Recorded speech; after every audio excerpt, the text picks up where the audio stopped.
Tenemos 3 objetivos para desarrollar esta tarde con la clase. El primero, identificar los cambios conceptuales que sustentan la importancia de la educación en salud y la promoción de la salud como una práctica del profesional de la salud. El segundo, identificar los componentes metodológicos necesarios en la formulación de proyectos orientados a la comunidad con enfoque de educación y de promoción de la salud.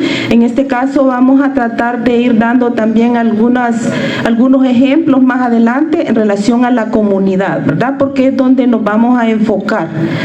El tercer objetivo, identificar los alcances de los proyectos enfocados a la salud familiar y comunitaria a través de la educación y de la promoción de la salud.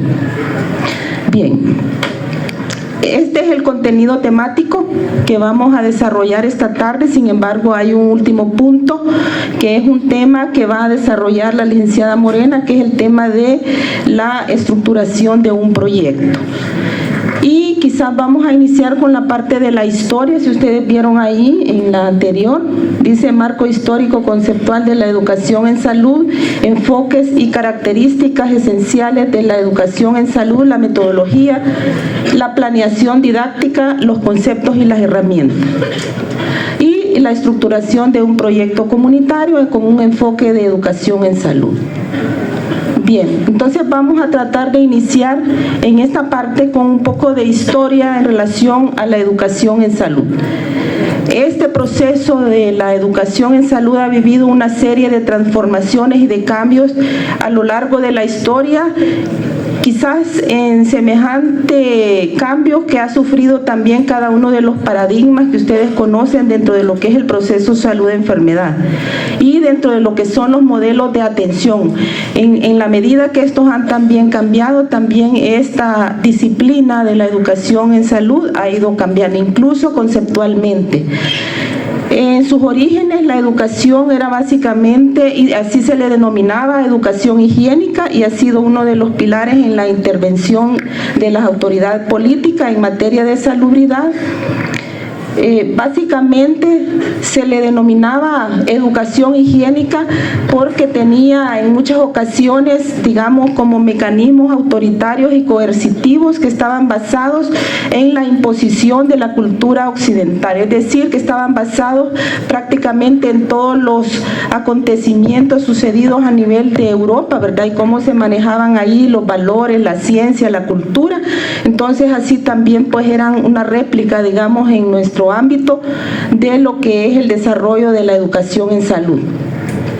Tenía una visión positivista de la ciencia y el progreso, y aquí pues se denominaba educación higiénica, y generalmente pues se basaba en una concepción biologicista de lo que es el proceso salud-enfermedad. ¿Por qué creen ustedes que se le denominaba educación higiénica? Fíjense que ahí dice que estaba basada en la concepción biologicista de la enfermedad y estaba asociada a la teoría microbiana de la enfermedad, en donde se priorizaba el combate contra los agentes específicos. Es decir, que en esa época fue cuando se dio aquellos inventos del microscopio, ¿verdad? Y que se descubrieron microorganismos como los causantes de las enfermedades. Por lo tanto, también en ese momento cambió a una práctica higienista. Entonces era esencialmente antiséptica y se dirigía a combatir epidemias y a los microbios parásitos que la generaban. Era eso básicamente lo que se trabajaba en esta área de la educación higiénica. Luego ya se introdujo este nuevo término como educación sanitaria, ya no educación higiénica, sino educación sanitaria. Esta lo que buscaba eran cambios en los modelos conductuales, ya se trabaja más en lo que es la conducta de las personas, pero a nivel individual, ¿verdad? Privilegiando los estilos de vida, y ya se tomaban en cuenta algunos aspectos como los aspectos socioeconómicos, culturales, que son todos estos elementos los que contextualizan contextualizan el proceso salud-enfermedad. También se orientaba hacia los modelos probabilísticos de riesgo, es decir, que se enfocaba en factores de riesgo, y esto hacía que se diluyera también, digamos, los esfuerzos de la comprensión sobre los determinantes sociales de la salud, que a menudo se caía en la trampa de culpar a las personas por sus problemas de salud.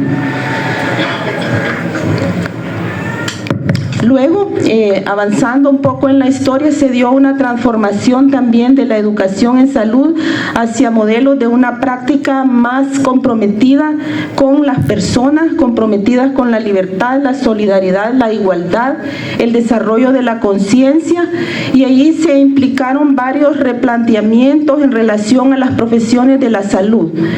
Y hubieron tres, digamos, elementos que se replantearon. En primer lugar, se dio un acercamiento a las ciencias sociales para entender lo que es los determinantes sociales de la salud.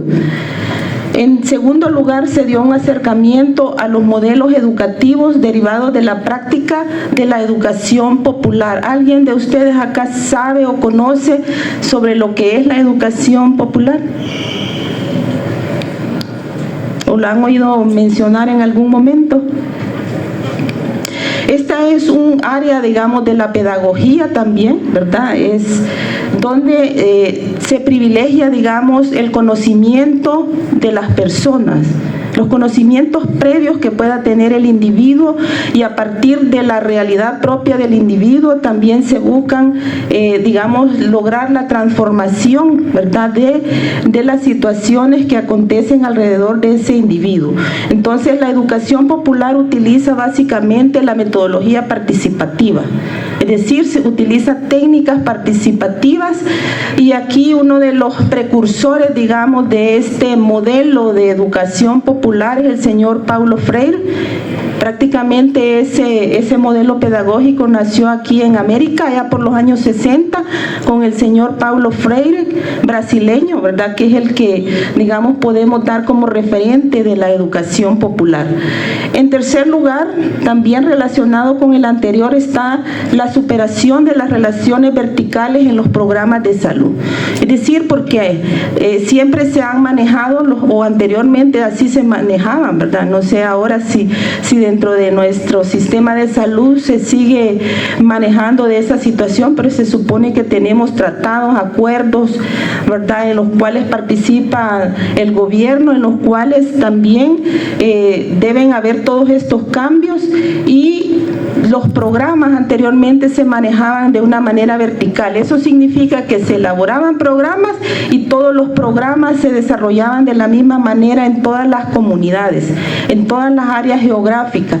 Es decir, que se manejaba como que si todas las comunidades tienen los mismos problemas, las mismas necesidades, las mismas características. Y no, ¿verdad? Las comunidades, aun cuando tienen características similares, los problemas pueden ser diferentes, y los programas también pueden ser diferentes, de acuerdo a las necesidades de la población. Entonces, eso es otro de los elementos que digamos, cambió ahí en lo que son las profesiones de la salud. Luego tenemos aquí, enfocándonos en lo que es la educación para la promoción de la salud. Aquí surge un nuevo término, digamos, que es el de la promoción de la salud, que es lo que nos piden también en este contenido temático.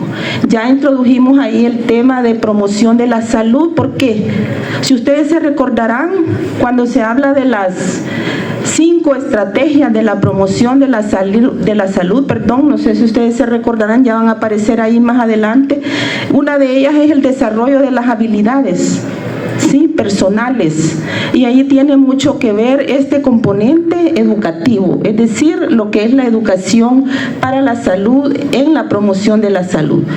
Y este no solo tiene como punto de partida los determinantes sociales de la salud, sino que también acá su paradigma se orienta más hacia la construcción de una cultura saludable, ¿sí? Va encaminado más que todo a eso, y más allá de la mera prevención de la enfermedad.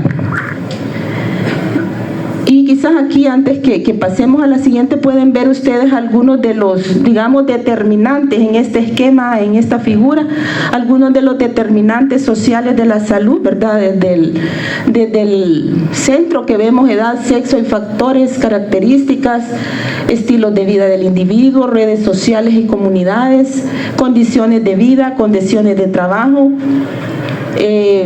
Tenemos el agua, el saneamiento, servicios básicos, vivienda, etcétera. Todos esos son determinantes de la salud. Luego, pues, si estamos hablando de que se basa también en lo que es la educación popular, la educación para la salud utiliza estas prácticas participativas en métodos desarrollados por la educación popular. Lleva a cabo un proceso de intercambio de conocimientos en el cual se supone que si tú estás en un proceso de capacitación con un grupo de personas, tenemos que tomar en cuenta las opiniones de las personas y se borra esa relación, digamos, vertical, ¿verdad?, entre los educandos y el facilitador. Ya no es digamos, un docente, sino un facilitador del proceso educativo. Y eso es, digamos, lo que cambia en el proceso de la educación en salud. Y ahí, a partir de eso, también se da una práctica social en las personas y en los colectivos, en donde se considera que los participantes dentro de un proceso educativo poseen sus saberes, ¿verdad?, que pueden ser complementarios dentro de un proceso educativo, que tienen también sus propios objetivos comunes, individualmente, pero también en comunidad pueden tener sus propios objetivos. Y pues todo esto es lo que enfoca el nuevo, digamos, la nueva cultura de educación para la salud. Bueno, acá en esta diapositiva vemos que hay una definición de lo que es habla de la educación en salud como una importante estrategia de promoción y de prevención, y da una definición aquí la Organización Mundial de la Salud, en donde dice que la educación para la salud se define como una disciplina. Y esta pues se encarga de orientar, de organizar los procesos educativos. Y el único propósito que tiene es tratar de influir de una manera positiva y propositiva, ¿verdad?, en los conocimientos de las personas, en las prácticas de las personas, en las costumbres de los individuos y también en el comportamiento, ¿por qué no decirlo?, en el comportamiento de las personas, de las comunidades, porque se trabaja tanto a nivel individual como de grupo. También es un área pues que ha tenido un crecimiento reciente dentro de lo que es el medio y se ha posicionado como una de las principales estrategias de la promoción de la salud. Sí, la tenemos como una de las 8 herramientas instrumentales de la promoción de la salud, ¿verdad? Está la educación en salud. Bien, en esta vamos a ver que también se ha tenido bastante evidencia en cuanto a que, dependiendo de un nivel bajo de educación en salud, esto puede representar una serie de dificultades en el mantenimiento de la salud. Y entre ellos se destacan algunos de los elementos, como por ejemplo, tenemos acá las barreras sociales para el acceso a los servicios de salud. ¿Por qué creen ustedes que esto puede ser, dependiendo del nivel de educación en salud que tenga un individuo o una comunidad, ¿verdad?, va a tener, digamos, o va a sufrir barreras sociales en el acceso a los servicios de salud? ¿Cómo creen que se da este fenómeno? ¿Alguien puede...? ¿Sí? Porque todavía hay personas que, dependiendo del área donde vivan, van a sentir cierto nivel de estigma sobre las enfermedades. Por ese nivel de educación, digamos, una persona que haya crecido con cierta educación va a decir, ay no, me pasa algo en el cuerpo, bueno, pero voy a ir al hospital porque es al fin de cuentas de mi vida, ¿verdad? Pero hay personas que les da miedo que la comunidad se entere de la enfermedad que les puede estar pasando y piensan, no quiero que toda esta gente me juzgue, entonces mejor dicen, no creo que sea para tanto mi enfermedad, y ahí lo dejo. Ok. También puede ser que por falta de una educación en salud, yo no conozco los servicios que presta el establecimiento de salud, es decir, los desconozco, por lo tanto no acudo tampoco a los servicios de salud. Otra puede ser que hay personas, y créanlo, tienen que cambiar esas actitudes de los médicos, porque hay gente que le tiene temor a los médicos. No va porque dice que lo va a regañar. Ya fui una vez y me regañó, ¿verdad? Y ya no quiero volver a ir. Esa es una barrera, ¿sí? Y a veces dice, voy a consulta, pero no me dan medicamentos, porque la gente a veces va a la consulta porque quiere que le den medicamentos. Y a veces los establecimientos no tienen el medicamento. Ese es un problema que tenemos en nuestro país. Bueno, también están los problemas en el uso correcto de los medicamentos, ¿sí? Ahí puede ser que por desconocimiento no pueda atender yo correctamente cómo debo de consumir, o en qué dosis, en qué horarios debo de consumir, ¿verdad? Dependiendo de mi nivel educativo en el área de la salud. Es decir, pueden haber problemas en el uso de medicamentos. También tenemos el acceso deficiente a información en salud. ¿Cómo creen que se da ese fenómeno?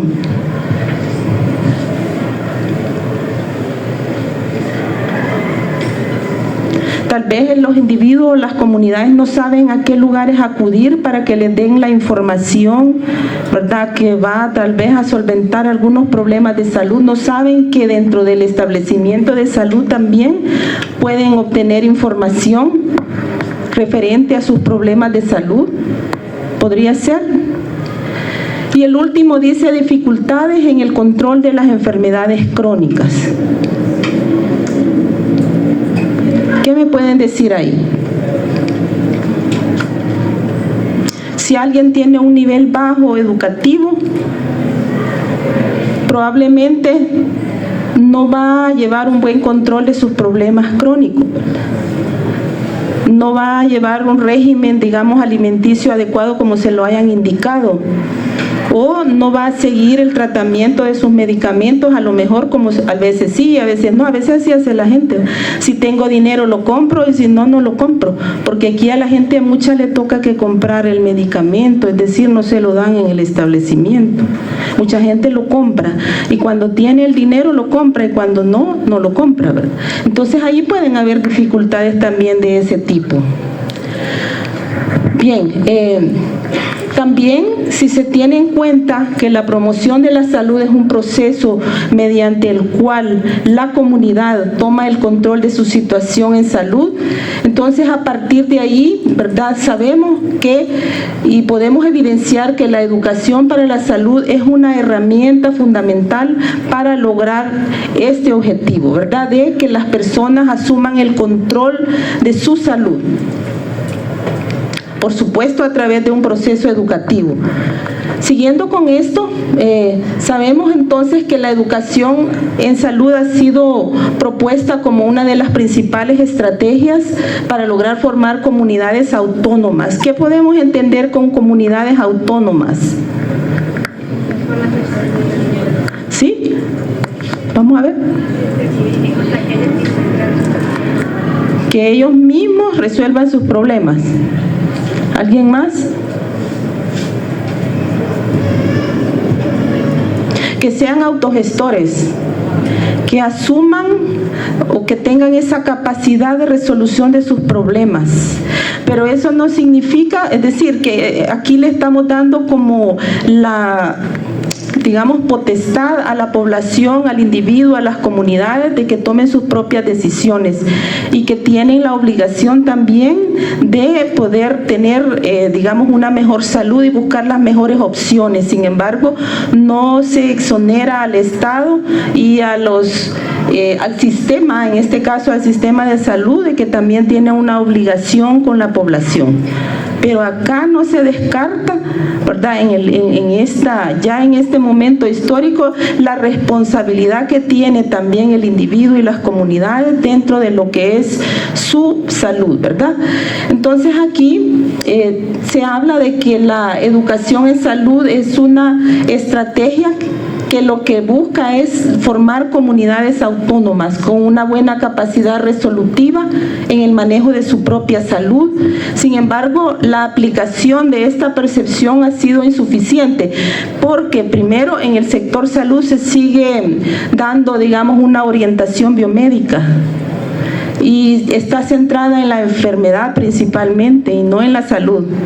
Y el principal, digamos, enfoque que se le da es el alivio de los problemas de las enfermedades, de las patologías, y no en la mejoría de su salud, ¿verdad? Entonces también se habla de que tiene una perspectiva paternalista, ¿verdad? Y entonces esto de formar comunidades autónomas como que a veces no funciona, precisamente porque prevalecen todavía esas ideas, ¿verdad? De que se da una orientación biomédica centrada en la enfermedad, etcétera, en el sistema de salud. Aquí quizás vamos a entrar un poco también, esto es a partir quizás del siglo XX, ya, principios del siglo XX, finales del siglo XIX, donde vamos a hablar aquí de este señor Henry Sigris, ¿verdad? Que es un médico, pero también es un gran, digamos, referente de lo que es la medicina social. Es salubrista o fue salubrista, es un médico historiador suizo, Henry Sigris, que fue el que propuso inicialmente que la salud podría ser influenciada dentro de lo que es el contexto social. Es decir, él habló de algunos determinantes sociales de la salud, en pocas palabras. Ya él hablaba del contexto social, político, económico y lo cultural. ¿Ves? Las 4 grandes tareas que tiene o tendría la medicina, y a partir de entonces pues se siguen manteniendo vigentes estas áreas. ¿Cuáles son esas áreas de la medicina, jóvenes?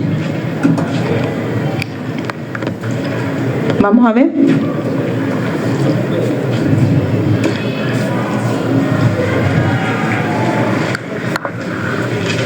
Esto lo han visto desde el primer ciclo, o sea, de cuando ustedes entraron en primer año. No es ahorita que lo estamos viendo, ¿verdad? Bien, estas son las áreas. La promoción de la salud, esto no se ve. La prevención de la enfermedad, la atención o tratamiento del daño y la rehabilitación. Esas son las 4 grandes áreas de la medicina que este señor planteó y que aún siguen vigentes.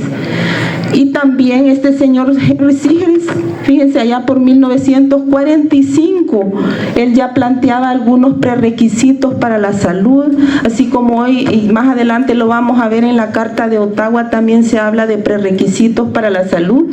Él hablaba de que la salud se promueve proporcionando un nivel de vida decente, buenas condiciones de trabajo, eso es importante, la educación, la actividad física y los medios de descanso y de la recreación. Fíjense, esos son como, digamos, los elementos o los prerequisitos para estar saludables. Ya a finales del siglo XX, con el apoyo de las ciencias sociales modernas, se postuló también que la salud tenía un concepto comunitario, ¿sí?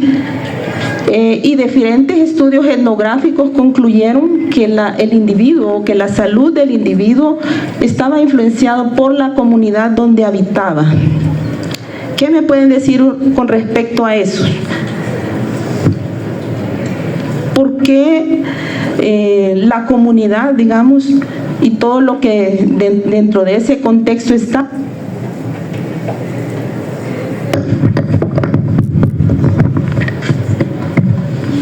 No sé si se escucha siempre, ¿está allá atrás? Sí. Bien, entonces preguntaba si ustedes me podrían decir cómo la comunidad y el contexto donde vive un individuo puede influenciar, digamos, la salud de esa persona. ¿Por qué? Si ya se postuló allá por el siglo XX que ya la salud tenía un concepto comunitario.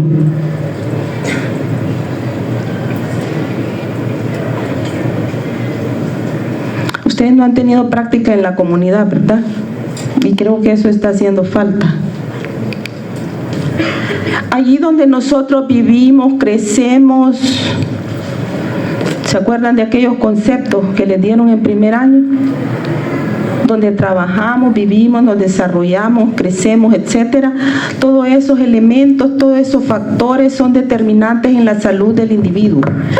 Y bueno, por eso se enfocaba hacia la comunidad y como fueron estudios etnográficos dentro de diferentes comunidades, ¿verdad? Se llegó a esa conclusión y se tenía la concepción que la única vía para mejorar esas condiciones de salud estaban relacionadas con el conocimiento y la intervención dentro de lo que es el contexto comunitario.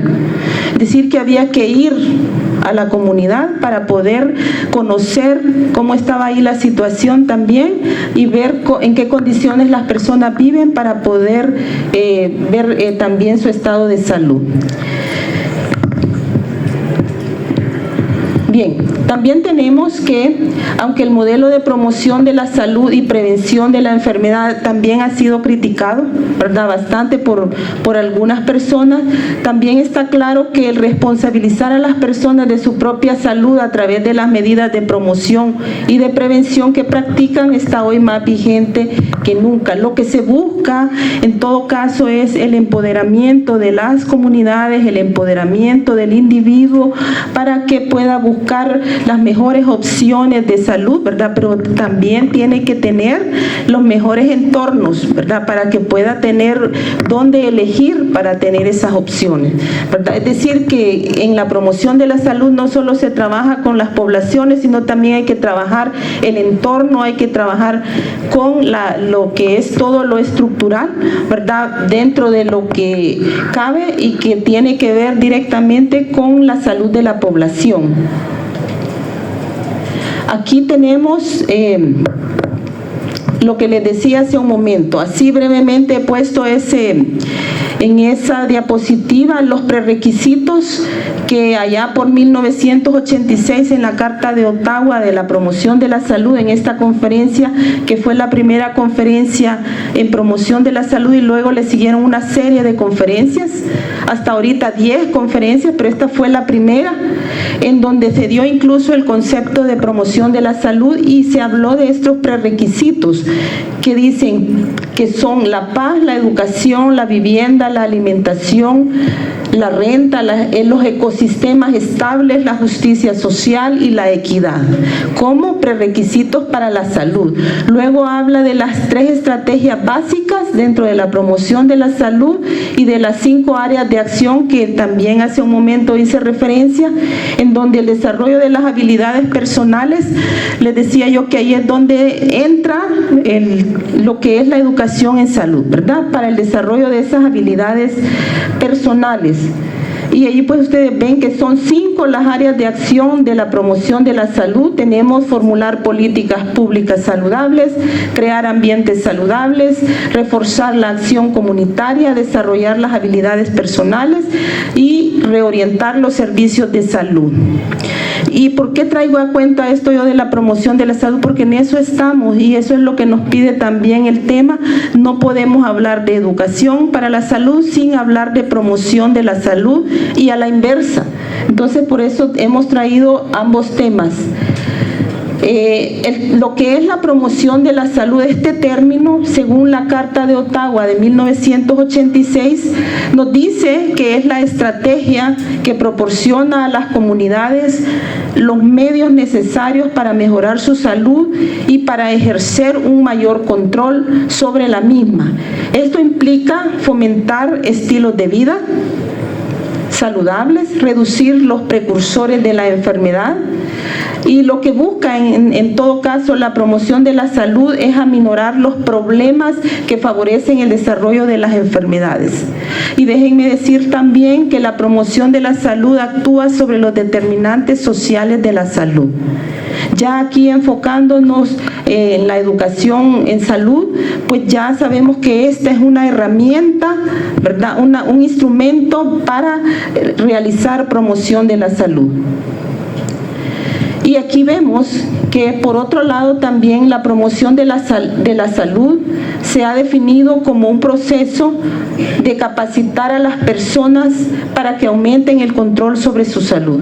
Esta definición, por supuesto, incluye a la educación en salud, porque estamos hablando de capacitar a las personas, ¿verdad?, para que puedan aumentar el control sobre su propia salud. Y le da todos los elementos necesarios para que las personas puedan empoderarse y poder lograr, digamos, mejorar su situación de la salud. Aquí en este esquema se mencionan 3 elementos, ¿verdad?, los 3 pilares de la promoción de la salud, que tal vez ahorita no vienen al caso de mencionarlos, porque no es lo que nos trae, pero sí aparecen la buena gobernanza, ciudades saludables y los conocimientos sobre la salud. En este esquema lo que yo quiero hacer referencia nada más es que ustedes vean, allí aparecen las estrategias instrumentales de la promoción de la salud. Esta es una elaboración propia en base a González, Castro y Moreno, en donde se mencionan las estrategias instrumentales de la promoción de la salud.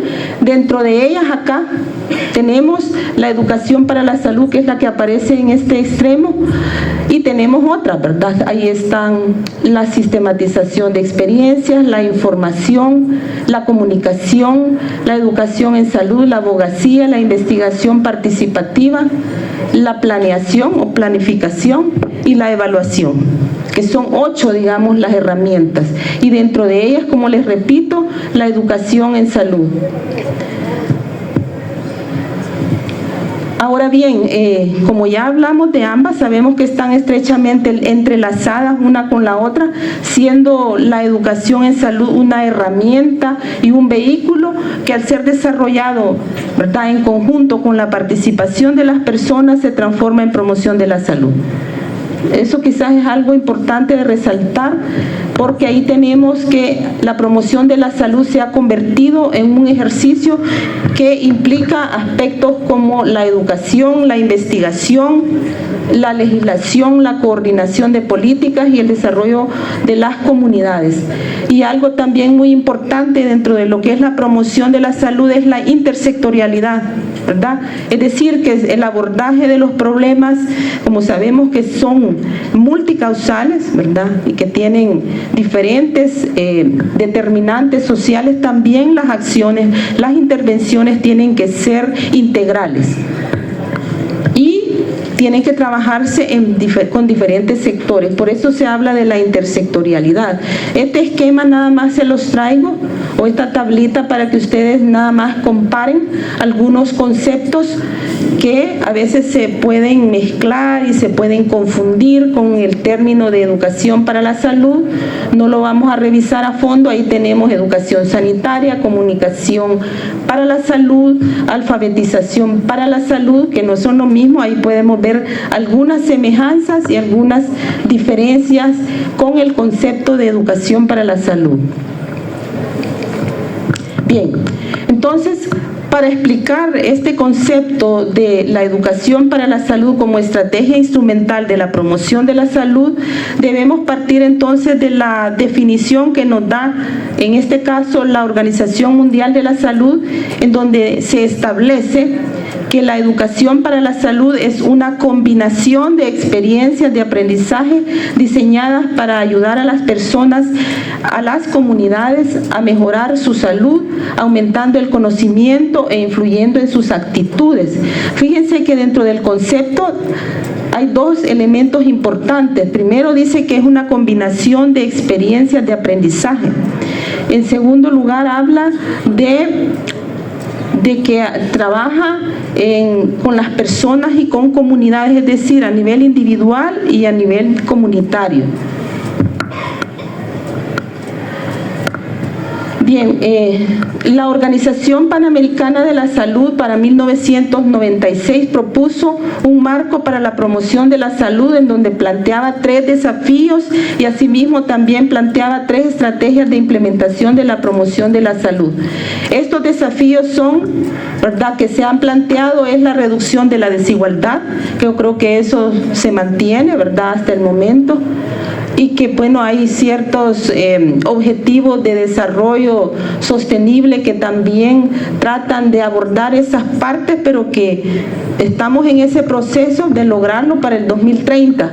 El incrementar la prevención también es otro de los desafíos, incrementar la capacidad de afrontamiento que tienen las personas hacia sus problemas de salud, también es otro de los desafíos que plantea la OPS, y dentro de las estrategias de implementación se habla de la autoayuda y ayuda mutua, ¿verdad? Como estrategias para implementar dentro de la promoción de la salud. Y allí pues podemos dar, por ejemplo, dentro de lo que es ayuda mutua, estos grupos de apoyo, ¿verdad? Que se dan a veces dentro de los sistemas de salud para apoyar en algunas áreas, dentro de algunos problemas de salud, a ciertos grupos de personas, ¿verdad? Para poder mantenerlos informados sobre sus problemas de salud. También tenemos la creación de entornos saludables o condiciones adecuadas, así como la creación de entornos que favorezcan a la salud. Tenemos acá que la promoción de la salud no funciona aisladamente, y es por eso que va estrechamente de la mano con la prevención. Y yo creo que en algún momento ustedes habrán tenido la oportunidad de poder diferenciar estos dos conceptos, porque a veces se utilizan indistintamente lo que es la promoción de la salud y la prevención de la enfermedad, porque a veces se dice prevención de la salud y ahí está mal dicho, ¿verdad? Es prevención de la enfermedad. En este caso, la prevención está constituida por una gran variedad de actividades que buscan, en primer lugar, fomentar los estilos de vida de las personas, limitar, digamos, en la medida de lo posible, la aparición de ciertas patologías, de ciertas condiciones de salud. Asimismo, también la prevención incluye lo que es la detección temprana de las enfermedades a través de actividades de tamizaje, pruebas de laboratorio, etcétera. También incluye estrategias que buscan el manejo apropiado de las enfermedades y de las otras coexistentes, como las comorbilidades. En este caso, cuando hablamos de prevención, ahí se hace un análisis completo del paciente, en donde se trabaja en reconocer los factores de riesgo del individuo, los que posee y aquellos que pueden llegar a aparecer en un futuro. Entonces, en este caso, se busca evitar que aparezcan esos factores de riesgo, limitar la exposición al daño, ¿verdad?, o a esos problemas de salud, o tomar otro tipo de medidas preventivas que puedan minimizar el papel dentro de lo que es la historia natural de la enfermedad. En todo caso, cuando hablamos de la promoción de la salud, por otro lado, aquí en la Carta de Ottawa de 1986 también, que se definió como una estrategia que le proporciona a la población el control sobre su salud. Sabemos que la promoción de la salud es una estrategia que puede ser abordada desde diferentes escenarios. Uno de ellos, pues, el escenario social, lo ambiental, ¿verdad?, el interpersonal, pero principalmente, ¿verdad?, la promoción de la salud actúa a nivel poblacional, ¿verdad? Y ese es su enfoque, a nivel poblacional, actúa sobre los determinantes sociales de la salud.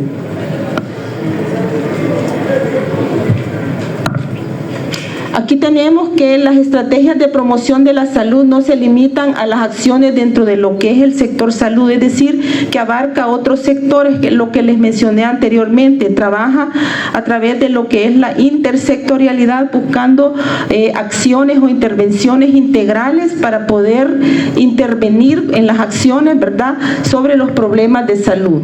No trabaja nada más a nivel de factores de riesgo, sino a nivel poblacional, tratando de hacer un abordaje de las determinantes sociales de la salud. Aquí voy a presentar a continuación una figura que se observa en el esquema de Level y Clark, donde se ven los factores que puedan incidir en lo que es la salud de un individuo. Quizás así rapidito nada más para que les quede también a ustedes.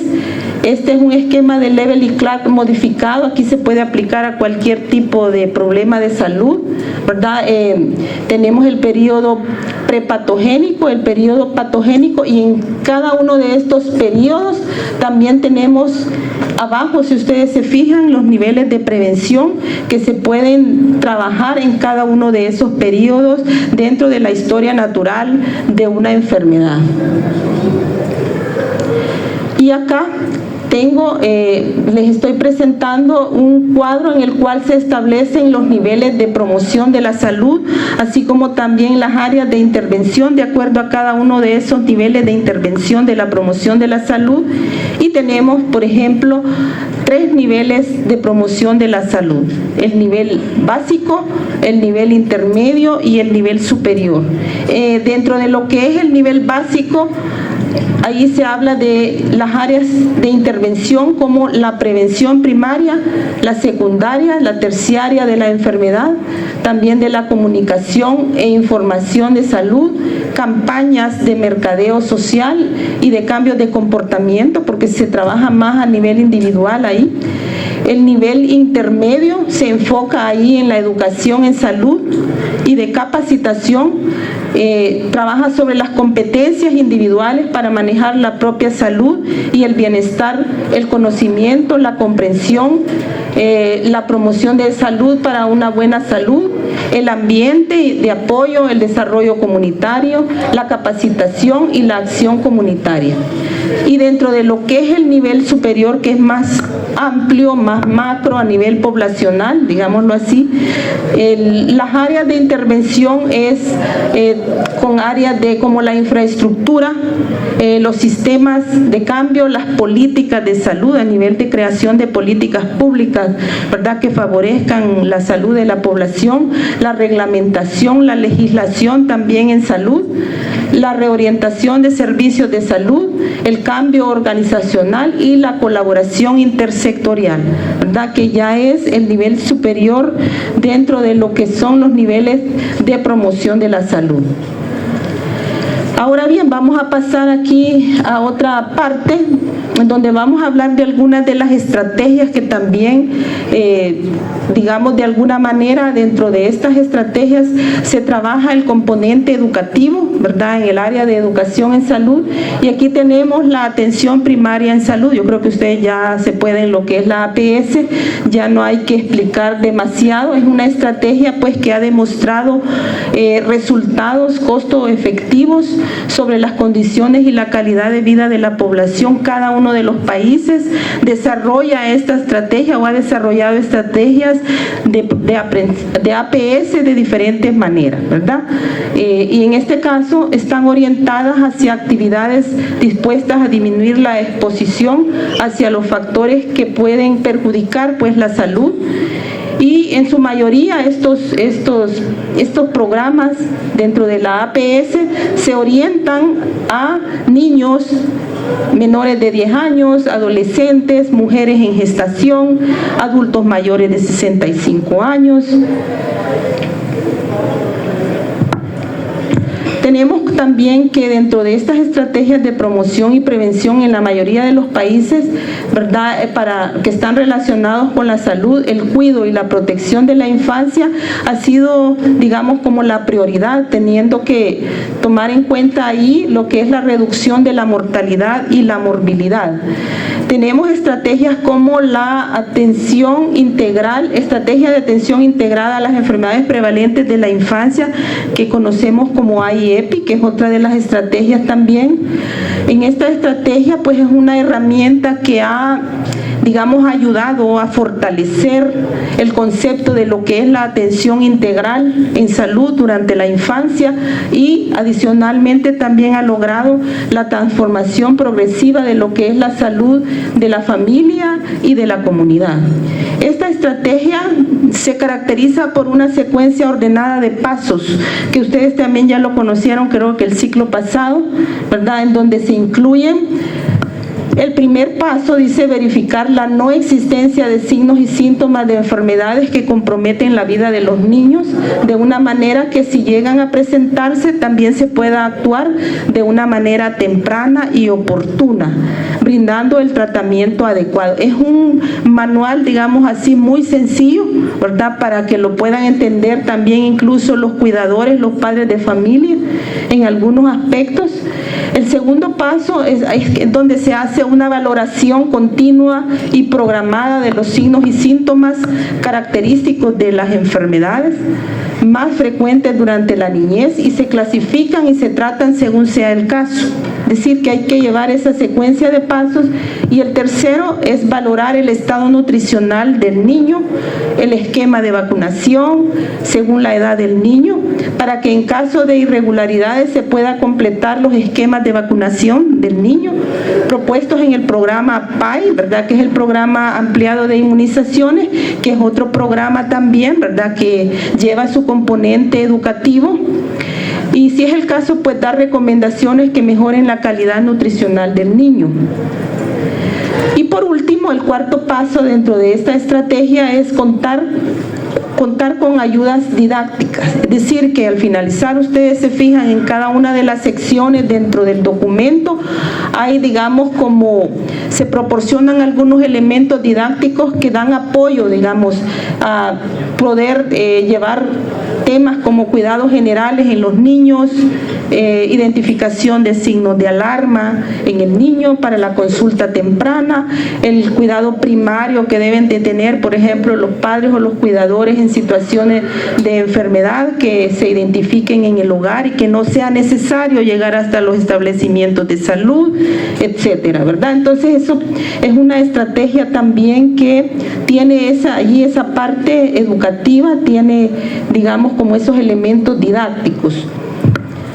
También tenemos, por otro lado, estrategias educativas que están fundamentadas en la adolescencia. Si se fijan, vamos siguiendo un poco, digamos, el desarrollo evolutivo del individuo y ahora vamos en estrategias educativas fundamentadas en los adolescentes, que son relacionadas a la salud sexual y reproductiva, ya que en esa etapa de la vida, por tratarse de jóvenes que son vulnerables en esa edad, ¿verdad? Los jóvenes son muy vulnerables para poder llegar a tomar decisiones no fundamentadas. Decir que si están empoderados, conocen, saben cuáles son los problemas a los cuales pueden llegar a tener, entonces pues se pueden tomar las medidas de prevención adecuadas, pero si desconocen, pues probablemente van a tomar decisiones erróneas que los van a llevar a tomar decisiones que no sean las más adecuadas. La educación en este caso pretende crear una base de conocimientos, una base sólida de conocimientos en los jóvenes, en los adolescentes, de tal manera que con conceptos que sean básicos y se pueda sensibilizar a los jóvenes, ¿verdad? Para lograr impacto. Y aquí quizás la mejor opción a veces cuando se trabaja con jóvenes es que se trabaje con pares, ¿verdad? Que sean jóvenes o sean adolescentes como los mismos que van a ser parte de la capacitación. Según un estudio realizado por Rodríguez y otros, se pudo determinar que las estrategias sobre la salud sexual y reproductiva deben estar dirigidas en relación interpersonal y familiar, ¿verdad? O sea, hasta allí se pueden orientar, digamos, las acciones hacia los adolescentes, la sexualidad, la reproducción, ¿verdad? Los derechos sexuales y reproductivos, elegir o cómo elegir una pareja, ¿verdad? Que es algo también muy importante, los riesgos de embarazarse, el riesgo de de contraer una infección de transmisión sexual. Todo eso pues es importante, básico, y hay otros temas también adicionales, ¿verdad? Aquí también vamos a hablar de otras estrategias que son las vacunas, la vacunación. como la del virus del papiloma humano como ejemplo, que representan hoy en día una nueva, digamos, esperanza en donde se da la protección contra el cáncer del cuello uterino. Su aplicación pues forma parte de una estrategia mundial de salud de la mujer y de los niños que fue lanzada en el 2010, desde el 2013 también en los programas nacionales de más de 120 países con más de 175 millones de dosis aplicadas, ¿verdad? Que ya se están dando dentro de los programas de vacunación, incluyendo nuestro país. Existen también otras estrategias que tal vez no sean menos relevantes, pero que sí es más difícil su implementación, quizá porque hay una poca adherencia, digamos, por parte de la población a este tipo de estrategias o de programas. Y tenemos ahí, por ejemplo, los programas de nutrición, ¿verdad? Y salud, que pretenden de alguna manera disminuir el consumo también de tabaco, alcohol, evitar el sedentarismo, mejorar el estado nutricional infantil, entre otros. No obstante, de estas estrategias en salud pública, también en respecto a la promoción y la prevención de la enfermedad, se espera que puedan integrarse pues de una manera más efectiva en las diferentes disciplinas. Bien, vamos a hablar también en esta parte vamos a cambiar un poquito sobre las herramientas y métodos de la educación en salud. Y aquí pues se comprende que la educación para la salud no es el fin, sino es el medio por el cual las sociedades pueden acceder a mejores condiciones de vida. Aquí lo que es importante de tomar en cuenta que es una acción indispensable por realizar, y sin la existencia de esta área de la educación, que es un área educativa, el componente educativo, se le estaría negando a las comunidades el desarrollo pleno, ¿verdad?, de sus capacidades, de sus potencialidades y el acceso también a los derechos universales, ¿verdad?, porque la educación, la información es un derecho universal. Tenemos también dentro de estas herramientas, ¿verdad?, algunos aspectos que deben de tomarse en cuenta en la educación para la salud, y es la creación de ambientes favorables, la demostración y actividades grupales, ¿verdad?, que son algunas, digamos, herramientas que se utilizan en la labor educativa, ¿verdad?, en capacitaciones, las dramatizaciones, los juegos o actividades recreativas que se pueden combinar también con, digamos, los espacios de capacitación, interactuar con algunas actividades que puedan dinamizar, digamos, el proceso y que pueda ser más participativo. También podemos hacer uso dentro de lo que es la educación en salud de las famosas TICs, de las tecnologías de la información y comunicación, que es algo nuevo, ¿verdad?, que también pues ha venido, digamos, que a fortalecer un poco, y yo creo que algunos de ustedes con sus proyectos están haciendo uso de las TICs en algunos proyectos. Algunos de los temas están también haciendo uso de algunas herramientas para poder educar a la población de acuerdo al tema de su proyecto. En cuanto a las TIC, pues aquí desde que se descubrió lo que es el Internet, pues es una herramienta, digamos, de especial importancia en la actualidad. Nosotros en la pandemia tuvimos la oportunidad de poder hacer ferias de salud virtuales con los estudiantes, ¿sí? Creo que a partir de ahí empezaron todas las ferias en forma virtual, que ahora pues también lo hacemos en forma presencial, porque así se hacían antes, pero se hacían en la comunidad, no aquí, digamos, en las instalaciones de la UES, pero que pues es lo que nos queda, ¿verdad?, para nosotros poder desarrollar algunas habilidades en ustedes sobre ese componente. Entonces, este es digamos, una herramienta esencial que se puede utilizar en el ámbito educativo y que ha permitido también un mayor acceso a la información. Sé que a veces la población, no todos tienen esa oportunidad, ¿verdad?, de tener acceso a la información, pero por lo menos entre lo que cabe se puede desarrollar con este tipo de herramientas.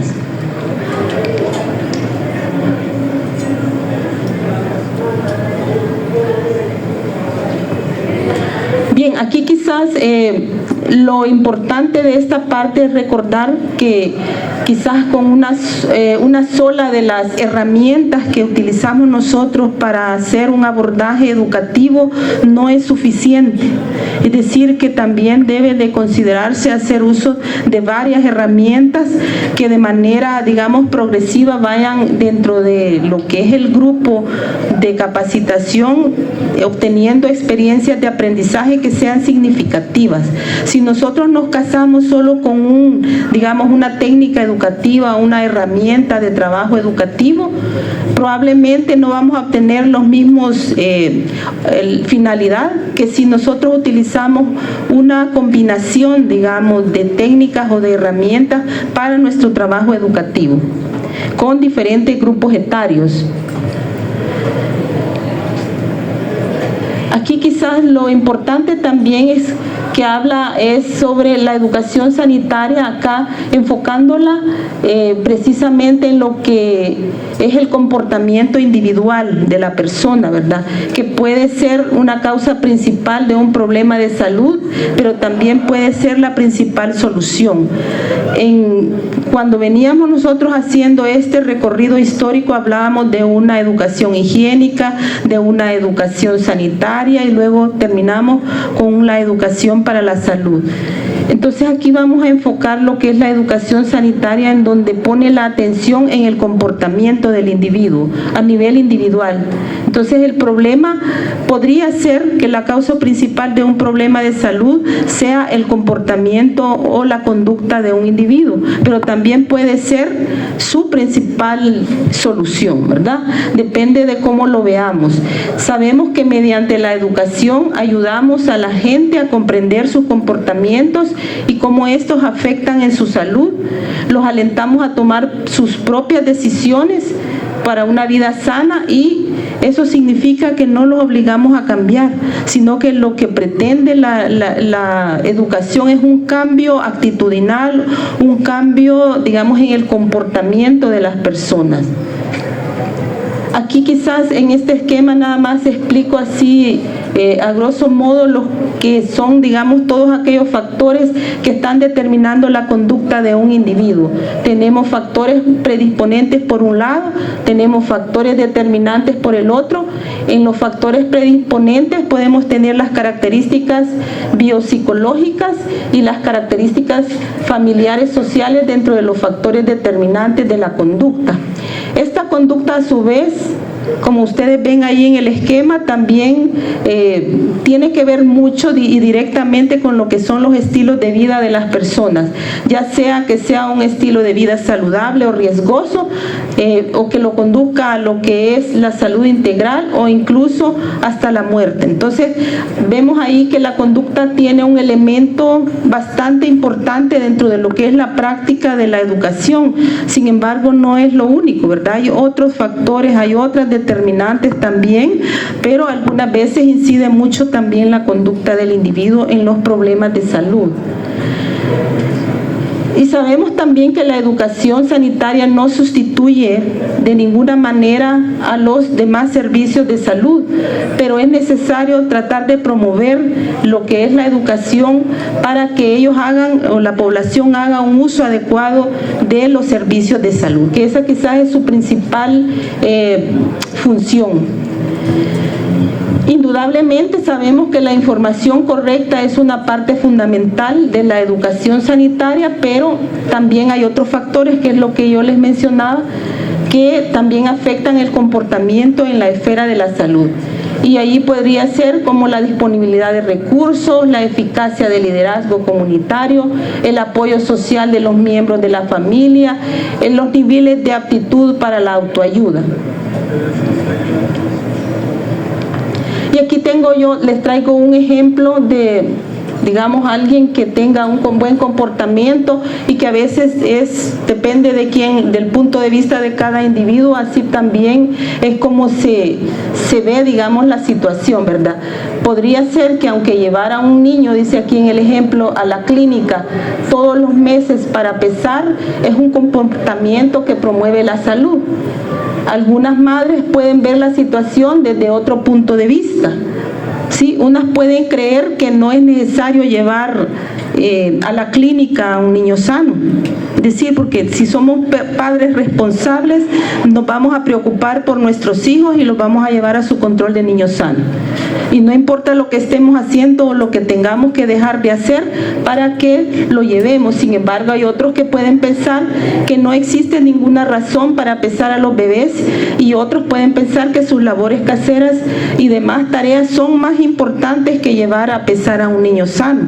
Es decir, hay gente que dice, ¿por qué va a ir a perder el tiempo en pesar a un niño? Si está sano, ¿para qué lo quiero llevar?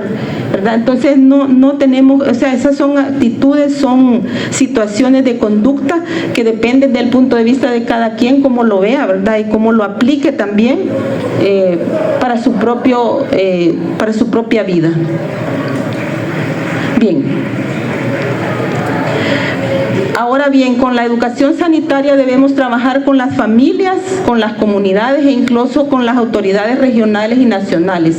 Y esto a fin de velar porque cada individuo disponga de recursos y de apoyo que le permitan llevar una vida sana.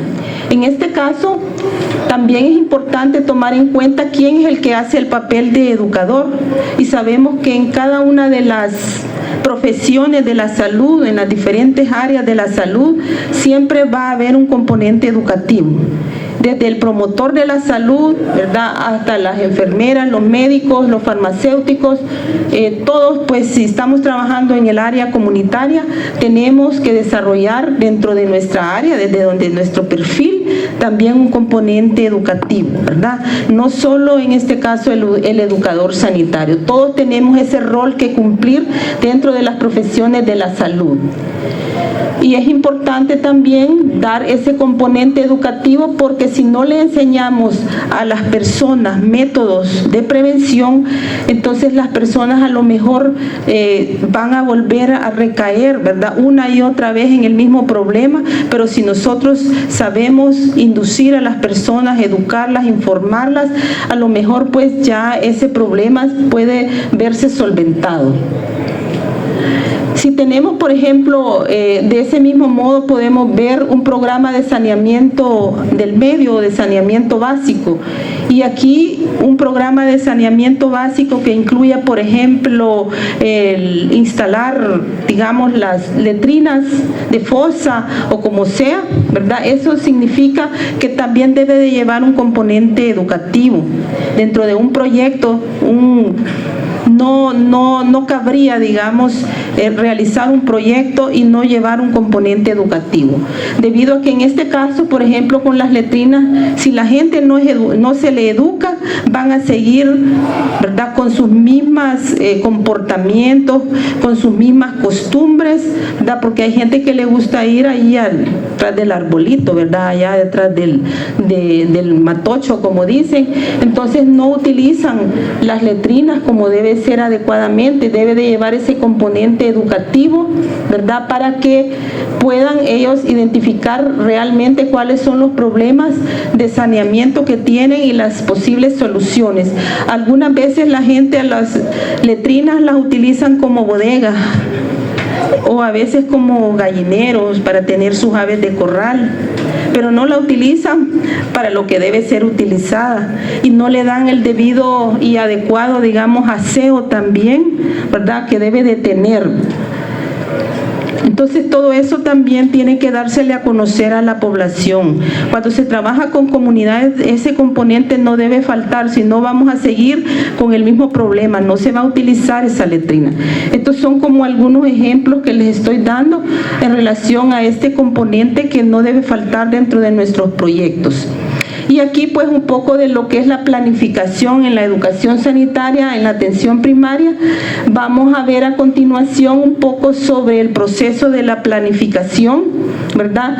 Y que este proceso de planificación es eminentemente educativo cuando se está trabajando con una comunidad, ¿verdad? Y si la comunidad se involucra en todo el proceso de planificación, ya sea de un programa, ya sea de un proyecto, la comunidad convierte todo ese proceso en un proceso educativo. Eso significa que a partir de ahí, para la siguiente vez que quieren ellos elaborar un programa, un proyecto, ellos solos lo van a poder realizar, es decir, no van a necesitar nuestro apoyo como personal de salud. Sin embargo, cuando la gente no está entrenada en la implementación de proyectos, es necesario que el personal de salud que conoce sobre planificación, que conoce sobre el desarrollo de proyectos, pueda también, ¿verdad?, enseñarle ese proceso a las personas. Yo recuerdo en una comunidad que estuvimos trabajando, había una líder dentro de la comunidad que esa señora sabía muy bien cómo hacer proyectos, cómo dirigir un proyecto, y era una persona que se veía muy dura, digamos, de carácter, pero que tenía una base sólida, digamos, de conocimientos sobre los proyectos. Ella tenía años de trabajar en proyectos, ¿verdad? Entonces, y hay personas que usted va a encontrar en ciertas comunidades que tal vez incluso no están organizadas, y hay que empezar por organizar a las personas para ver si quieren participar y organizarlas, y luego entrar en ese proceso educativo para que ellos puedan también planificar sus propias actividades, ¿verdad?, de manera que puedan buscarle solución a sus problemas en su comunidad. Bien, aquí hemos terminado con la primera presentación. Todavía nos faltan unos minutos.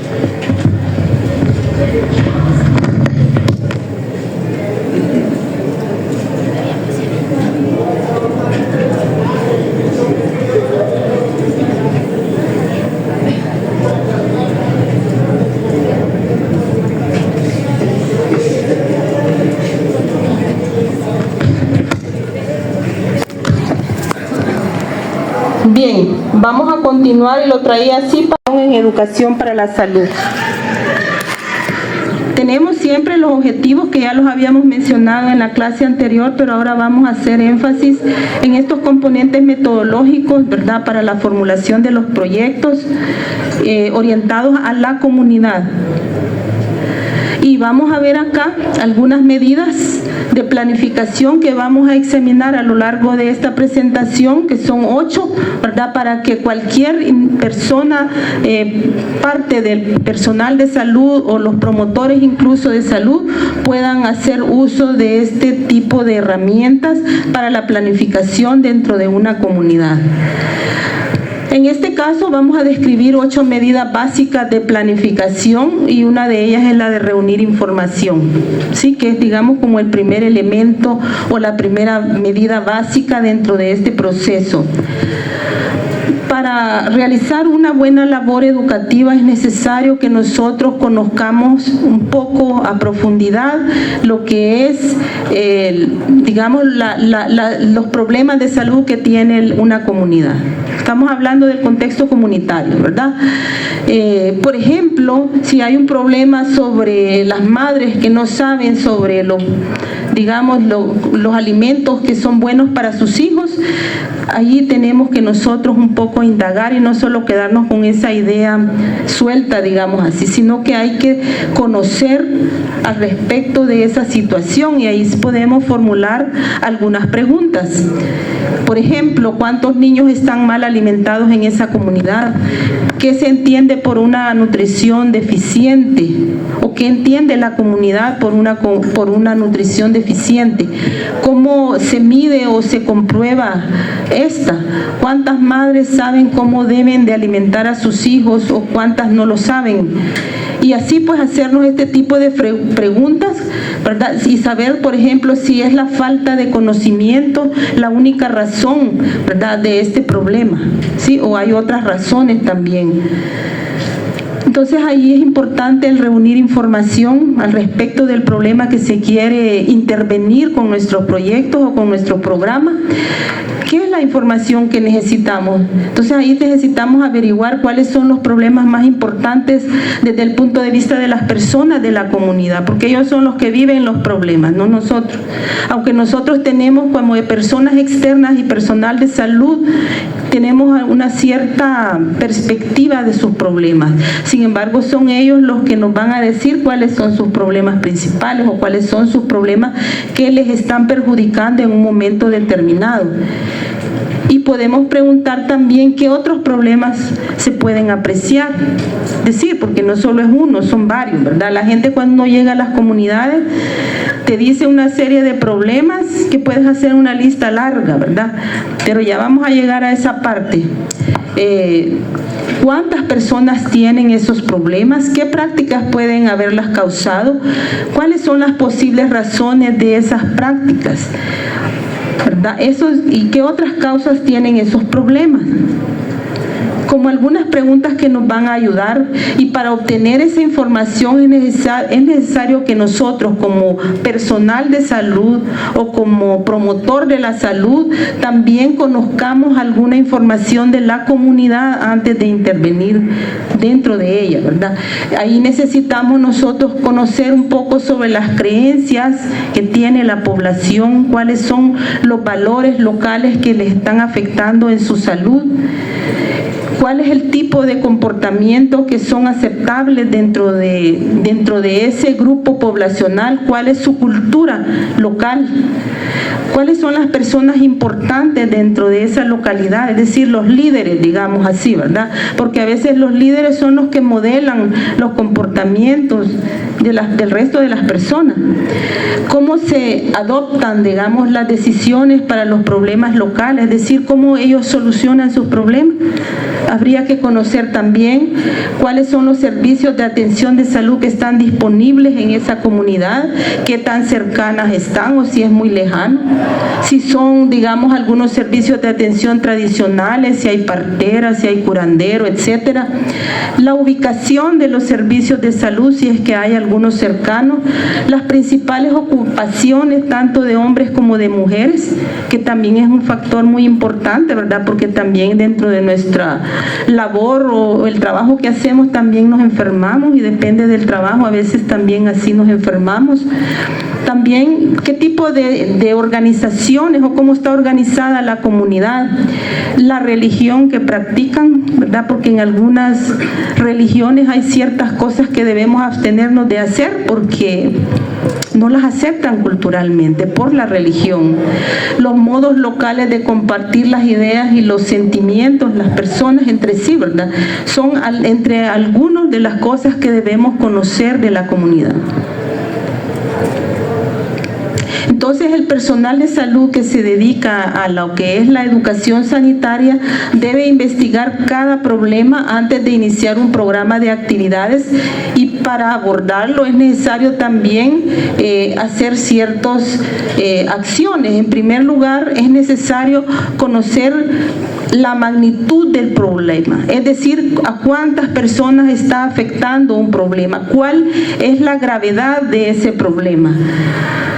Y si se reúne información acerca de la naturaleza y magnitud del problema antes y después de ejecutar un programa, se podrán apreciar los efectos que tenga este programa o este proyecto. Es decir, si conocemos cómo estaba la situación antes y después de un programa, nosotros podemos valorar ahí qué tanto fue, digamos, tuvo el impacto ese proyecto o ese programa en nuestra intervención.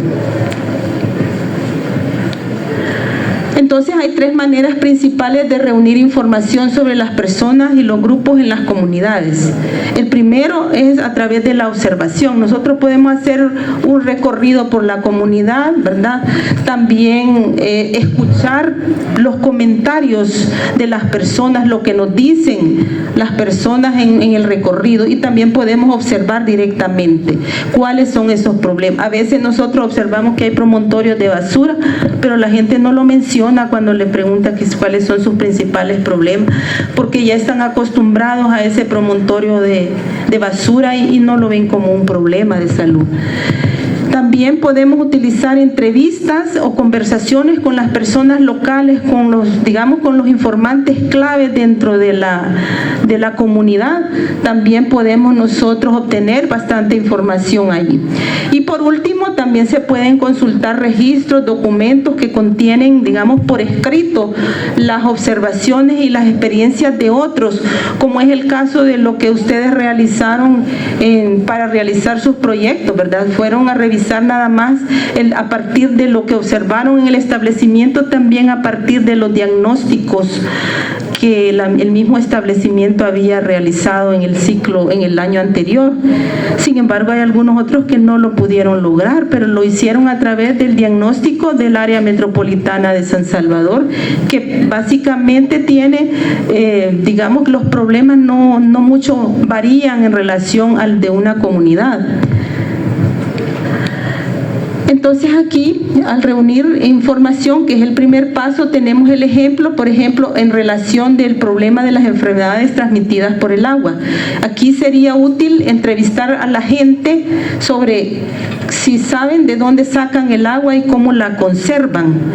También podría ser conveniente observar las diferentes fuentes de agua para ver si es cierto que lo utilizan de la manera que ellos están explicándolo o como lo han hecho en la entrevista. También es necesario los registros, por ejemplo, de las clínicas o de la unidad de salud, ¿verdad?, más cercana, para ver si hay una idea del número de personas que padecen efectivamente de las enfermedades transmitidas por el agua. Entonces ahí podemos corroborar nuestra información. La segunda medida, digámoslo así, o el segundo paso es comprender los problemas. Y aquí es necesario examinar un poco lo que son las causas de los problemas. Aquí lo importante de examinar estas causas es adoptar las medidas apropiadas para poderle encontrar solución. Y aquí es importante hacer participar a la comunidad. Sin la participación de la comunidad, creo que esto sería básicamente nulo, ¿verdad? Porque no solo es el personal de salud el que debe comprender los problemas, sino que es la población, ¿verdad? Las comunidades que están directamente siendo afectadas, es decir, los miembros de la comunidad. Entonces aquí la función del comportamiento, igual que en las creencias, hay algunos tipos de comportamiento que pueden promover la salud y otros pueden provocar enfermedades, mientras que los efectos de otros pueden ser neutros o por lo menos desconocidos. Esto del comportamiento, de las creencias de las personas son, digamos, aspectos en los cuales se debe de tener mucho cuidado a la hora de trabajarlos en las comunidades, ¿verdad? El examinar el comportamiento sanitario, lo primero es comprender por qué algunas personas actúan de cierta manera para fomentar la salud. Por ejemplo, cuáles son los recursos, cuáles son las creencias o los valores que estas personas tienen, ¿verdad? Cómo promueven, que promueven el comportamiento o lo favorecen o también pues desfavorecen la salud. Aquí es importante también tomar en cuenta los comportamientos que son perjudiciales, y eso también hay que hacérselo ver a la población, a las comunidades. Hay 3 procedimientos en relación a las prácticas que no son, digamos, sanas y que se pueden trabajar en un programa o en un proyecto. En primer lugar, ignorar el comportamiento perjudicial y fomentar, en cambio, otro comportamiento ya existente pero que es favorable a la salud. En segundo lugar, modificar ligeramente el comportamiento perjudicial a fin de eliminar algunos de sus aspectos más peligrosos. Y el tercero, sustituir esas prácticas perjudiciales por otras totalmente nuevas. Pero no es tan simple como se dice, ¿verdad?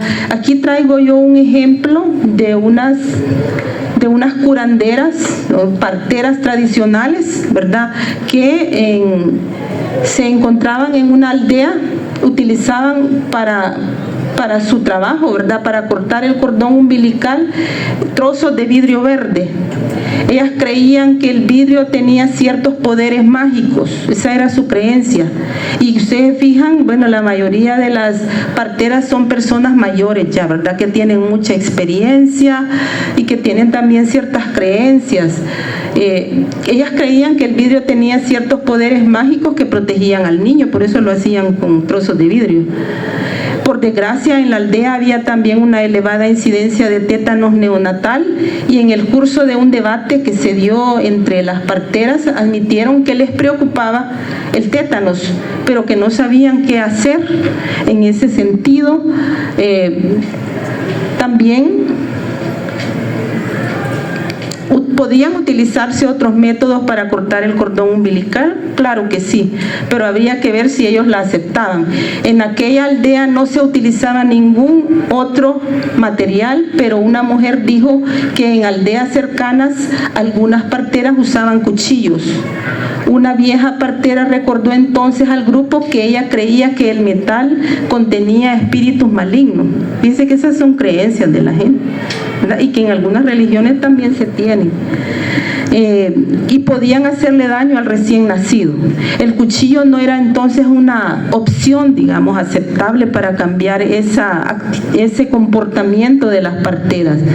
Entonces, en ese momento, el promotor de salud o el profesional de la salud que asistía en la discusión comprendió que sería imposible sustituir la vieja práctica por otra nueva. Y, por ejemplo, el empleo de hojas de afeitar limpias, por estas era también esto era de metal también, entonces no lo iban a aceptar. Tal vez se podría modificar ligeramente por la práctica aplicada. Indudablemente, los fragmentos afilados que las parteras utilizaban de vidrio podían cortar el cordón umbilical casi también como una hoja de afeitar. El problema era que un trozo de vidrio sucio podría causarles tétano.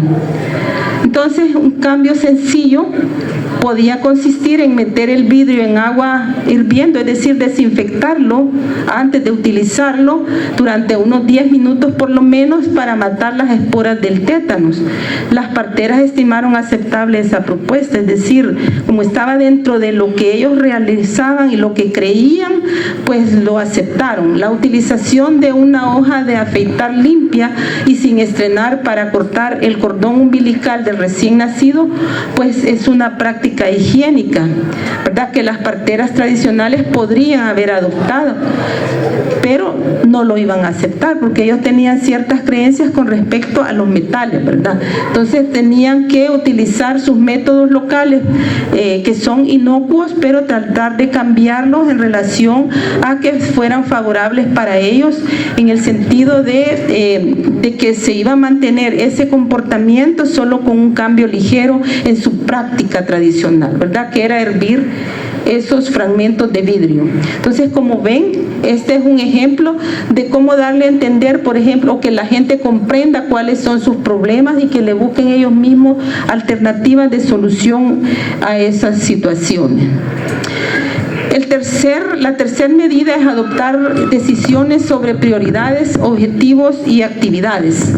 Aquí, para que tenga éxito un programa o un proyecto de salud, debemos saber claramente qué es lo que se quiere hacer. Es decir, cuáles van a ser nuestros objetivos. A veces la gente en las comunidades, cuando se llega, se les dice cuáles son se les pregunta, cuáles son sus problemas. Ellos nos dicen y salen hasta 10 o más, ¿verdad?, problemas de salud. Sin embargo, la gente debemos enseñarle también a que debe priorizar. Ese es uno de los elementos importantes, establecer prioridades, porque no se puede hacer todo al mismo tiempo y hay que ir por etapas. En este caso, como un proyecto, tenemos que trabajar, digamos, en una tarea específica. Y aquí, después de decidir cuáles son sus necesidades prioritarias, la gente puede reflexionar sobre lo que debe hacer para atenderlas y deben explicar exactamente qué es lo que desean hacer, en otras palabras, cuáles son sus objetivos. Y habiendo comprendido el problema, ellas pueden establecer ya cuáles son sus objetivos, pueden formular, ¿verdad?, sabiendo cuáles son, digamos, las prioridades o su problema prioritario, pueden establecer también las estrategias de solución para el abordaje de sus problemas de salud, ¿verdad? Pero eso lo tiene que determinar la comunidad, ¿verdad?, pero lo tenemos que orientar a veces el personal de salud. Con respecto a esta misma medida, ¿verdad?, la gente aquí debe decidir cuáles son sus prioridades y qué estrategias les resultan más aceptables, porque ellos necesitan siempre de la ayuda profesional. Es raro que alguna comunidad no necesite del apoyo del personal de salud, ¿verdad?, para poder orientar este proceso de planificación y poder tomar decisiones al final que sean acertadas. A continuación se formulan acá 4 preguntas que pueden ayudar a las personas o a las comunidades a comprender con mayor claridad cuáles son sus problemas y a elegir más de una manera más fácil sus prioridades. Por ejemplo, tenemos aquí 4 preguntas. La primera dice, ¿cuál es el problema más grave? ¿Qué reportará las mayores ventajas en el futuro? ¿Qué necesidades pueden atenderse con los recursos que tienen disponibles en la comunidad? ¿Verdad? Porque ese es otro elemento que ya vamos a llegar con los recursos. ¿Cuáles son los problemas que más preocupan a las personas en la comunidad?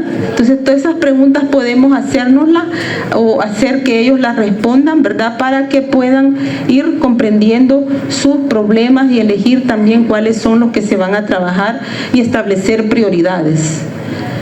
La 4ª medida es la de identificar y obtener los recursos, ¿verdad? Que eso quizás es lo más básico en relación a cuando se va a trabajar un proyecto dentro de una comunidad, es con cuáles recursos cuenta la comunidad.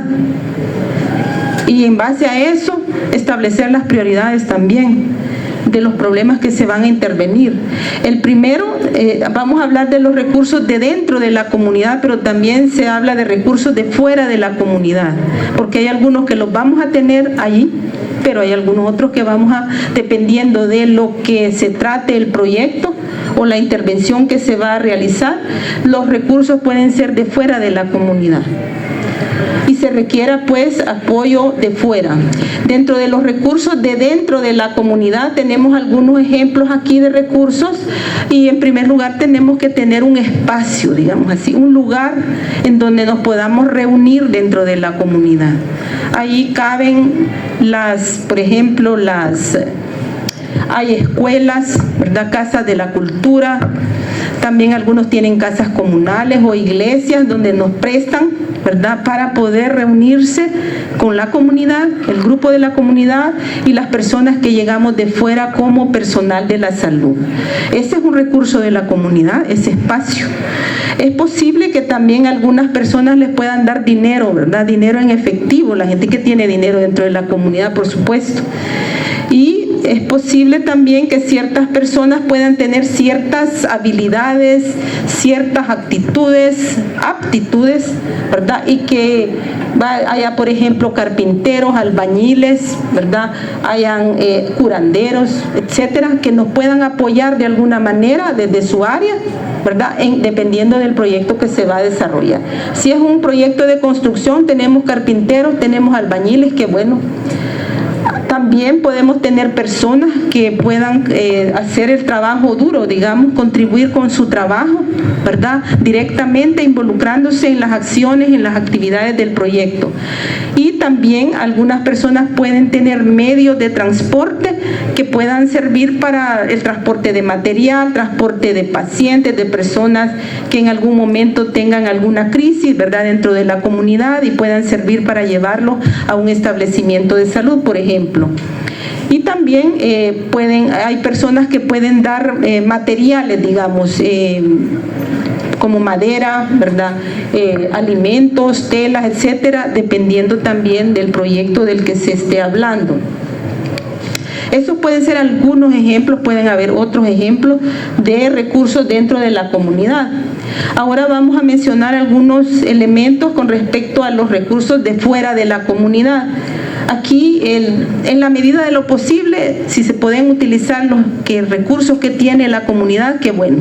Pero si no tenemos algunas cosas dentro de la comunidad, es necesario buscarlas fuera.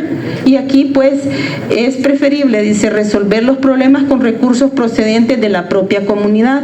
A veces, sin embargo, el proyecto puede ser excesivamente amplio y es necesario de otros recursos que no los tenemos dentro. Y ahí podemos tener algunos ejemplos. Tenemos aquí, por ejemplo, el apoyo técnico. Si nosotros vamos a hacer un proyecto de letrinas, por ejemplo, necesitamos apoyo técnico.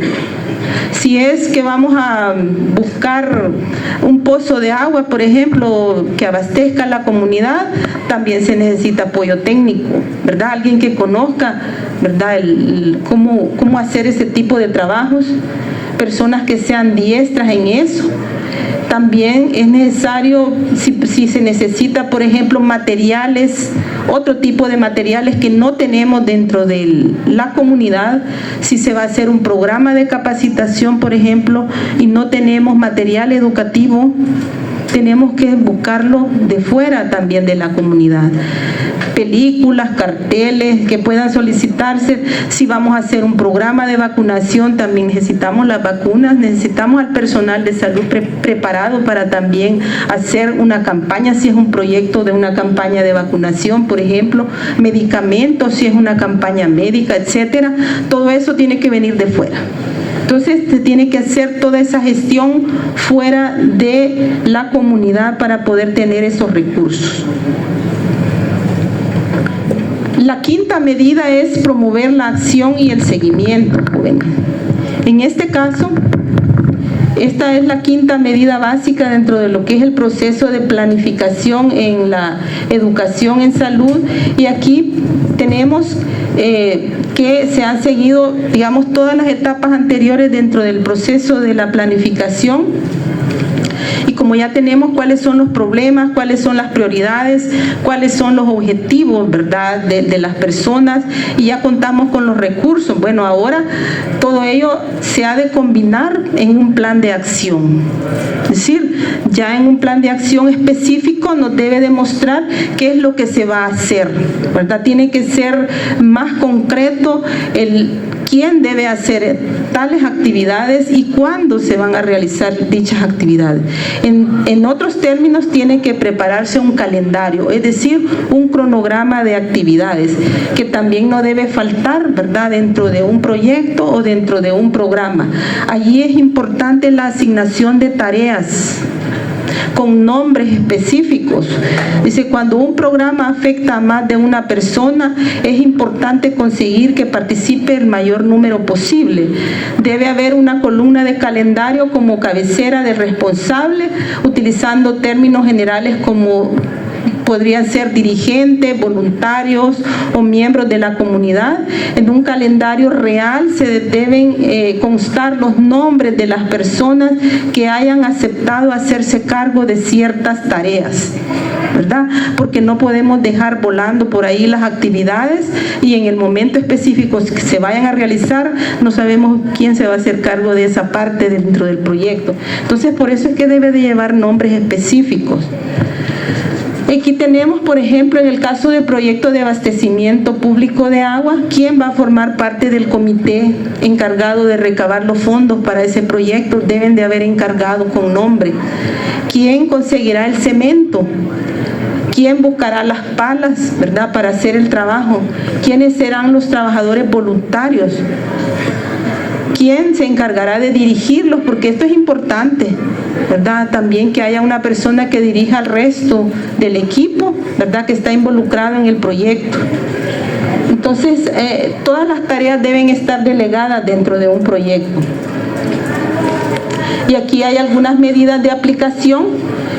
Algunas de estas medidas son, por ejemplo, establecer una fecha concreta para iniciar las actividades principales. Hay que cerciorarse de que cada persona sabe cuáles son sus obligaciones. Pueden decir también incluso de memoria qué es lo que tienen que hacer cada uno, o sea, porque ya saben, ya están encargados de ciertas tareas y ya saben qué es lo que tienen que hacer.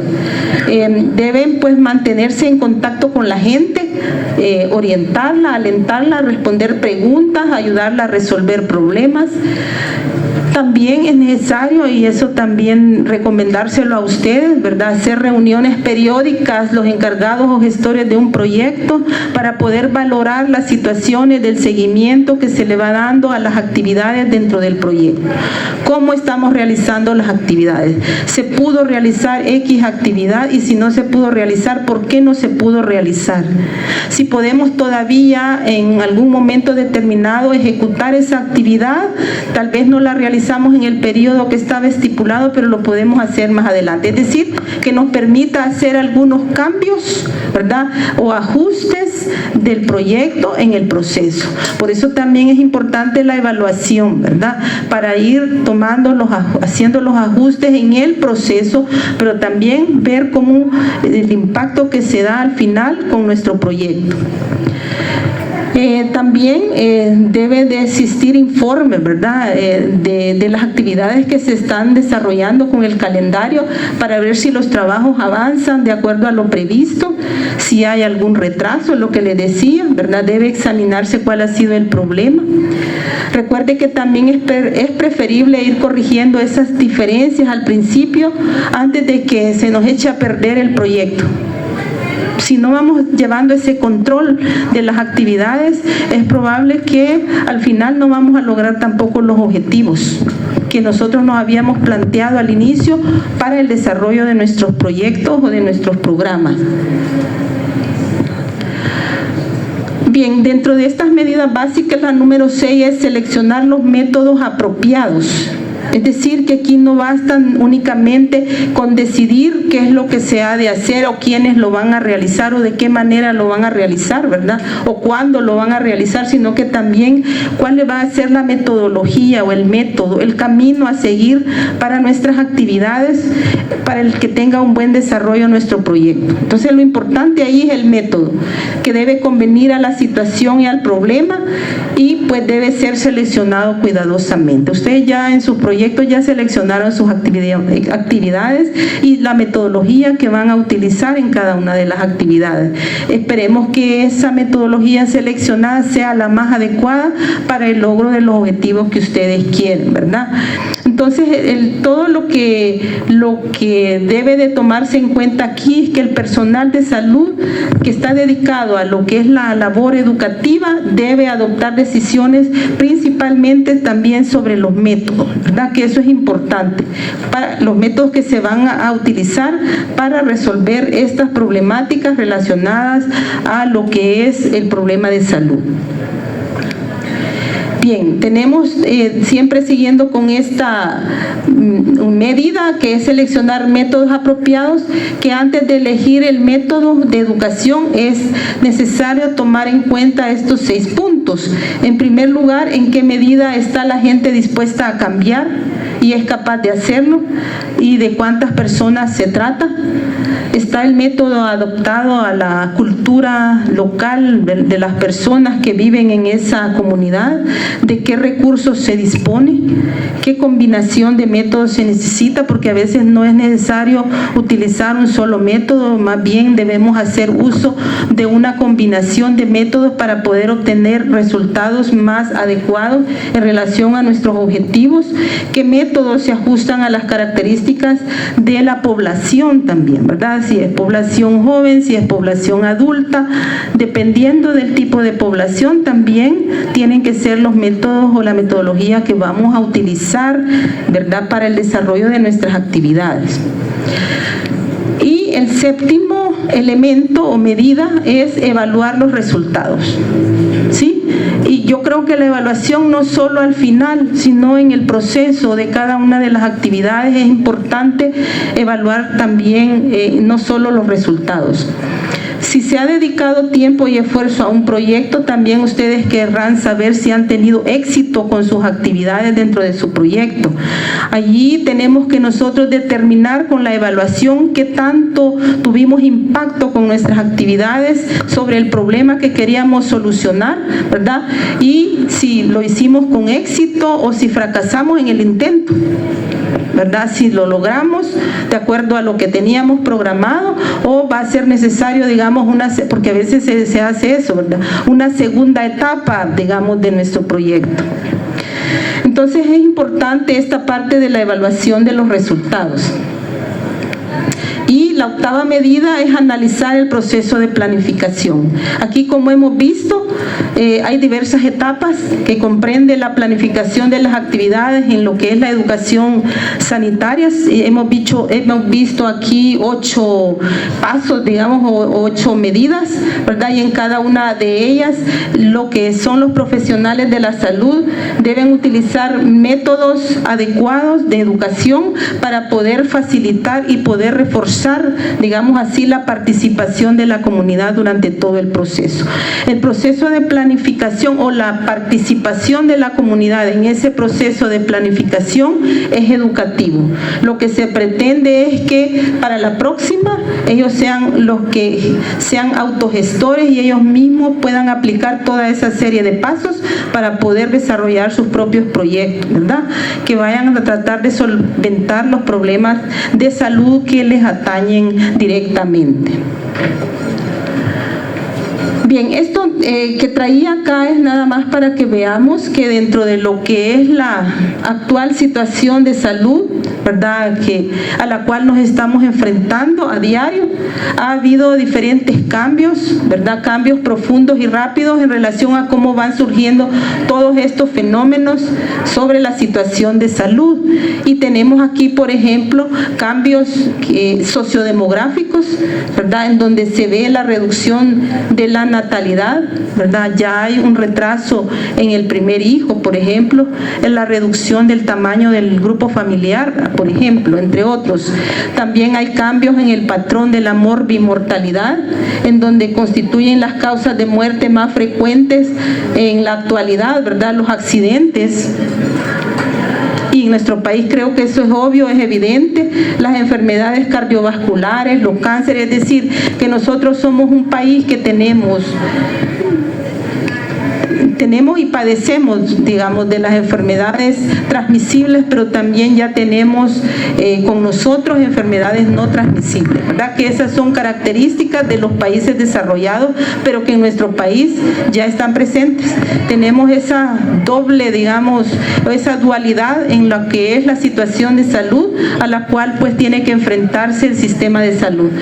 Tenemos factores asociados también, otros factores asociados a estas causas de muerte relacionados a los diferentes estilos de vida, por ejemplo, el tabaco, el uso del tabaco, la dieta rica en grasas, la obesidad, el sedentarismo, etcétera.